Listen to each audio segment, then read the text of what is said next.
Olá, você que nos acompanha aqui pelo Notícias Agrícolas, eu sou Letícia Guimarães e a gente começa agora mais um boletim para falar um pouco sobre o mercado do boi gordo, como que a gente vai chegando nessa quarta-feira, meio de semana, o mês aí já querendo se encaminhar para o final, mas quem traz as informações para a gente aqui é o Douglas Coelho, que é sócio da Radar Investimentos. Vamos ver como que está esse mercado nessa quarta-feira. Seja muito bem-vindo, Douglas.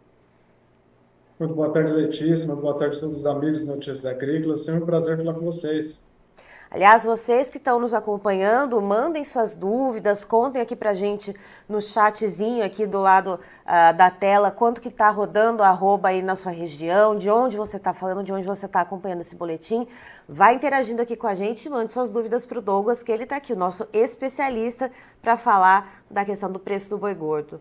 Douglas, me diga uma coisa, mercado físico, quanto que a gente está rodando mais ou menos nessa quarta? Bom, a gente via nas semanas anteriores, talvez no final da semana retrasada e início da semana passada, mais negócios ao redor de 235. De meados da semana anterior até essa semana, a gente tem observado mais tentativas de compra e negócios girando na casa de 230 à vista aqui em São Paulo. E pensando nesse preço, como é que estão as escalas também? Como é que está a procura dos frigoríficos por novos lotes? Bom, a escala tem evoluído com conta-gotas, Letícia. A gente viu que o poder de barganha do pecuarista ainda existe. Ele tem tentado negociar lotes pontuais, né, na medida em que ele precisa fazer algum caixa. Por isso, a escala tem evoluído com alguma dificuldade. A gente vê que os frigoríficos exportadores são os mais agressivos, são os que pagaram os preços na banda de cima também nos últimos dias. Mas, de maneira geral, a gente vê a indústria tentando fazer os dias 3 e os dias 6 de maio num bolo comum, né? Numa média maior. Existem alguns mais folgados, né? Mais tranquilos ao redor do dia 10, mas a média geral mesmo está mais próxima de 3 a 6 de maio. E Douglas, você falou que no momento o pecuarista ele ainda tem um certo poder de barganha em relação à queda de braço com os frigoríficos. Ainda assim, não está conseguindo atingir esse preço de 235, que era o que estava sendo praticado há alguns dias. O quanto de pastagem ainda está sobrando para esse pecuarista ainda conseguir fazer essa manobra? Quanto tempo ainda vai durar isso? Exato, a gente viu que as chuvas vieram de maneira até um pouco mais tardia, quando a gente olha para fevereiro e março, isso deixou o pecuarista paulista com alguma condição de pastagem ainda que ele consegue segurar esses animais, poder negociar, falar, não, agora eu não vou vender, vou tentar vender na semana que vem, talvez o preço melhore, caso a caso, né? Diferente do oeste, do norte do Paraná, do Mato Grosso do Sul, são locais que enfrentaram secas e altas temperaturas, né? Em São Paulo, o pecuarista está relativamente, quando a gente compara, né, mais confortável.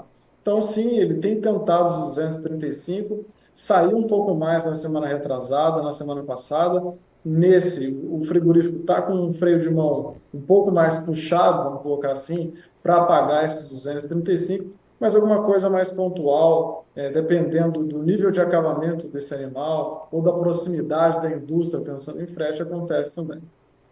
E Douglas, o que a gente pode ver daqui para o final do mês? Esses preços eles devem se manter mais ou menos nesses patamares? Deve mudar alguma coisa ou não? A gente não tem nada no cenário aí que possa mudar essa lateralização do mercado? Quando a gente olha para o final de abril, Letícia, a gente tem poucos dias. E poucos dias com um ambiente de um dólar forte e com exportação também drenando boa parte da nossa produção, o frigorífico exportador bem agressivo, e o mercado interno relativamente enxuto. Quando a gente olha para a carne no atacado, está girando ao redor de 16, aí não tem fugido muito disso. Então é possível também que a gente tenha um final de abril entre 230 e 235, talvez até mais próximo de 230 do que de 235, se a gente for afiar um pouco essa estimativa.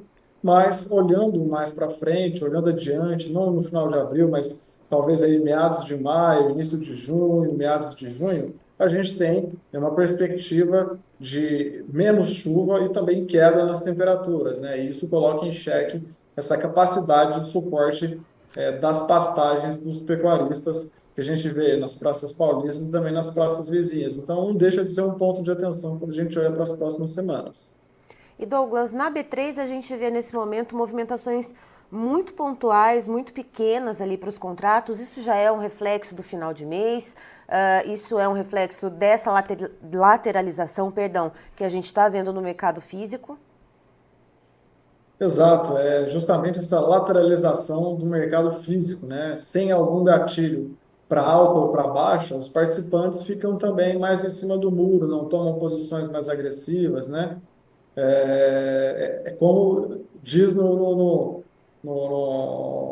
na linguagem do dia a dia, né? Do campo, né? É, baixo para roçar e alto para carpir. Então, talvez a gente não tenha esse gatilho nesse momento. Quando a gente olha no o mercado futuro rompeu resistências aí, mais rápidas, quando a gente olha para o contrato de boi-maio, saiu de 230, 231, 32, 35, chegou até a tocar o 237 e agora tem alguma acomodação nesse momento. Mas é fato que é necessário ter algum gatilho tanto para alta quanto para baixo quando a gente olha para o indicador físico que está bem lateralizado, bem de lado ao redor de 230. E esse fator que poderia mudar o jogo, por enquanto, não está no radar, né? A gente pode ver ali a seca, que já é algo esperado, né, para a questão da entre safra, mas assim, não tem nada no horizonte ali que a gente possa ver que possa mudar esse cenário? Bom, em curtíssimo prazo, até o final de abril, é possível que fique lateral, mas quando a gente olha para os próximos meses, para as próximas semanas, existem alguns pontos que a gente está bem atento, né? O primeiro, como a gente já colocou, é o clima, né? A redução de temperatura com redução de chuva dificulta a retenção desse animal no pasto. A gente já viu que boa parte dessa relação de troca, que já foi muito mais favorável em janeiro e fevereiro, foi aproveitado pelo pecuarista, vendendo o animal gordo, vendendo a vaca terminada, o boi terminado e entrando em categorias mais jovens. Então, essa pressão de safra pode ter sido amenizada por esse giro com uma boa relação de troca no início do ano. Agora, outros fatores que a gente está vendo também, exportações, a gente tem um janeiro que surpreendeu positivamente, um fevereiro que surpreendeu positivamente, março também. Então, a gente está entrando no quarto mês consecutivo no qual os embarques de carne bovina brasileira estão surpreendendo em relação ao volume. A gente está enviando uma boa quantidade, acima do que boa parte dos analistas esperava para esse período. Geralmente, o início do ano é um período que começa mais lento, mais fraco, e esse ano já começou de vento um pouco a todo vapor. Possivelmente, quando a gente vê maio, junho, julho também, a gente deve ver bons volumes. E outro ponto que tem colaborado bastante para isso é o dólar. A gente tem uma situação fiscal no Brasil que tem se deteriorado nas últimas semanas. A gente vê o próprio boletim Focus, né, que é uma estimativa de boa parte dos economistas brasileiros aí, trazendo um aumento das expectativas de inflação. A gente tem um cenário que nas últimas semanas também já coloca em xeque o corte de juros aqui no Brasil, enquanto os Estados Unidos têm a pretensão de cortar. E a gente tem também uma eleição nos Estados Unidos, que isso naturalmente aumenta a volatilidade da moeda lá. Então, a gente tem um cenário que traz alguma sustentação natural para o dólar. E essa sustentação natural também favorece o apetite do frigorífico exportador e também o bom fluxo que a gente já está vendo nesses últimos 4 meses aí adiante. Então, acho que exportação deve continuar como uma vertente importante, né, de precificação e também de escoamento da carne bovina e da arroba no mercado interno. O mercado interno ele não tem tido tanta oscilação, tá enxuto, mas as vendas têm sido satisfatórias e também essa dinâmica de oferta. Outro ponto que a gente está de olho aqui também é a entrada do período seco para o confinamento. Quando a gente olha aí para 23, 22, 21, talvez 2024 seja o melhor momento que a gente vê quando a gente olha para a curva futura do boi na B3, né, que nada mais é que a expectativa da arroba nos últimos 5 dias úteis de cada mês, e também quando a gente olha para o preço da dieta, o preço dos grãos, né, estão relativamente comportados. E quando a gente olha adiante para os meses de entre safra, agosto, setembro, outubro, novembro, dezembro, a gente tem uma boa expectativa de margem. Cabe o pecuarista fazer a lição de casa, aproveitar essa essa janela de margem que ele já consegue ter alguma previsibilidade agora, olhando para os contratos futuros do boi, olhando para os contratos futuros do milho, olhando para o mercado físico do milho, de elaboração de dieta, e também arbitrar, conseguir se proteger no ambiente adverso. Porque a fotografia de hoje é essa. Talvez daqui 2 meses, 3 meses, ela seja diferente. O Douglas, você citou a questão dos Estados Unidos, falou da questão da eleição, falou da questão do dólar. Tem uma informação também do USDA, né, o Departamento Norte-Americano de Agricultura, de que houve uma diminuição no mês de março do confinamento de gado. Isso, de alguma forma, em algum momento, pode resvalar aqui no Brasil, na questão do Brasil ter mais oferta, do Brasil estar mais presente no jogo, assim como foi ao longo do ano passado? Você diz uma diminuição do confinamento norte-americano, dos Estados Unidos, Isso, né? exatamente, nos Estados Unidos. Perfeito. A gente está numa situação inversa, em pé trocado, né? Quando a gente olha 23 e 24. Eles estão num ciclo em que a oferta lá é mais restrita, e aqui, 23, a gente viu que o abate de fêmeas foi abundante, no primeiro trimestre de 2024, o abate de fêmeas também foi abundante, e talvez a gente esteja no rabicho aí, né? Na reta final dessa fase de oferta de animais terminados. Mas é uma situação relativamente favorável para nós.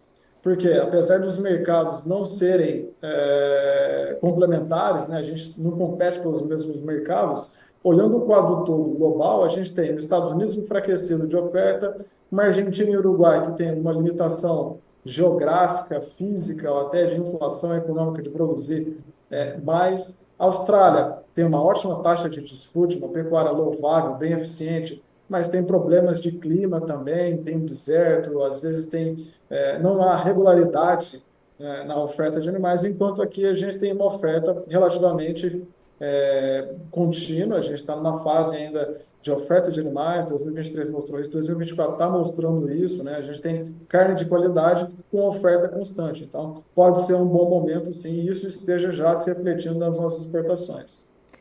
Certo. Douglas, muito obrigada pelas informações. Você é sempre muito bem-vindo aqui com a gente, meu caro. Eu que agradeço pela oportunidade, contem com todo o time da Radar Investimentos e até mais. Um forte abraço. Tá aí, então estivemos com o Douglas Coelho, que é sócio da Radar Investimentos, nos trazendo as informações a respeito do mercado do boi gordo nesta quarta-feira, dia 24 de abril, a gente aqui já chegando próximo do final do mês. E segundo o Douglas, o que a gente vê nesse cenário, nesse momento, é um mercado mais lateralizado, ali na cotação do mercado físico, girando em torno de R$230 aqui para o estado de São Paulo. Os pecuaristas paulistas ainda tendo algum poder de barganha com algumas pastagens remanescentes, tentando forçar ali um 235, que a gente viu há alguns dias chegar, mas não estão conseguindo nesse momento, porém estão ali ainda conseguindo segurar esses 230. E, segundo o Douglas, o que a gente tem também? Temos uma exportação muito pujante, que está dando conta de escoar esse produto, então é outro ponto de suma importância que a gente vê nesse mês de abril e que vem caminhando desde janeiro, então é o quarto mês consecutivo, ainda nas palavras do Douglas, surpreendendo, né, na questão de volume embarcado, e o cenário que a gente deve ver pelo menos até o final do mês é dessa sustentação de preços, essa firmeza. Aí a gente segue acompanhando e, por falar em preço, Patrícia, por favor, os preços na tela.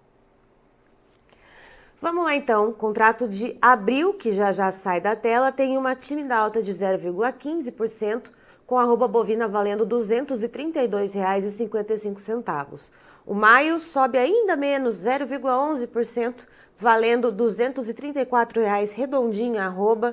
O mês de junho a gente vê uma alta de 0,15%, com a arroba bovina custando R$ 234,45.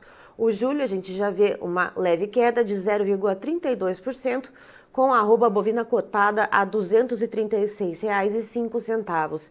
E quando a gente olha para o referencial do boi gordo CPEA aqui para o estado de São Paulo, a arroba sobe 1,28%, valendo R$ 233,95. Eu encerro por aqui, já tem mais informações para você. Notícias agrícolas, informação agro-relevante e conectada.